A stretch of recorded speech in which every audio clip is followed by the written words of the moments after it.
الناس اللي بتسألني عن أسباب خروج النادي الأهلي من دوري السوبر الأفريقي ضد سان داونز.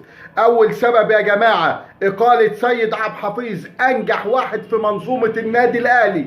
من أهم أسباب خروج وفشل النادي الأهلي في السوبر ضد الفريق الجزائري وفي دوري السوبر الأفريقي ضد سان داونز يا جماعة، سيد عبد الحفيظ لو موجود ما كانش ده بقى حنا. سيد عبد الحفيظ لو موجود في ماتش سان داونز هناك في كرة بيرستاو اللي ما اتحسبتش بلانت ما كانش سكت. سيد عبد الحفيظ لو موجود هنا في البلانت اللي اتحسب وبعد كده راح الحكم شافه والفار والحكايه والروايه ولغاه ما كانش سكت. سيد عبد الحفيظ لو موجود ما كانش سان داونز ضيع الوقت ده كله. كان سيد عبد الحفيظ هيقوم ويهيج ويكلم الحكم ويكلم الدنيا بحالها.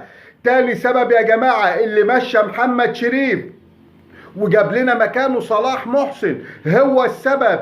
تالت سبب يا جماعة اللي اتعاقد مع موديتس يا جماعة. موديتس ده يا جماعة مشطب كورة، مخلص كورة، ما عندوش كورة. ده كان زمان بيعرف يلعب كرة من 3-4 سنين، لكن دلوقتي في سن 36 سنة اقسم بالله عاوز عكاز يمشي عليه في الملعب. في الماتش اللي هناك نزل تغيير ما لمس الكرة وما عملش ولا حاجة. وهنا نفس الكلام، ضيف شرف المهرجان كهربا حتى لو تعبان كان كمل، كان احسن منه مليون مرة. هناك ضيعنا يا جماعة مروان عطية والشناوي، وهنا ضيعنا علي معلول. ايه يا جماعة الاستهتار والاستهزاء بسيمبا كمان في الماتشين؟ ضيعت يجي 10 فرص قدامهم وطلعت متعادل هنا وهناك وفشلت تكسب الاربع مباريات، 2 ضد سيمبا و2 ضد سان داونز. سان داونز اللي عمل لك عقدة في حياتك، سان داونز اللي 7 مباريات متتالية مش عارف تفوز عليه. سان داونز يا راجل اللي اتعاملت معاه في الماتش اللي كان هناك على انه منتخب العالم،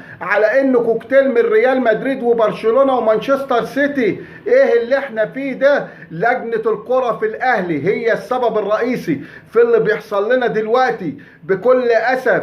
كمان يا جماعة الروح والدم والنخوة معدومة بكل أمانة. اللعيبة بتلعب بالشوكة والسكينة. شفتوا أكرم توفيق وروح أكرم توفيق وفدائية أكرم توفيق. لو عندنا 5-6 في الملعب عندهم نفس الإحساس ونفس المسؤولية ونفس الدم ونفس الهمة اللي بيلعب بيها أكرم توفيق، أقسم بالله لكنا طلعنا سان داونز.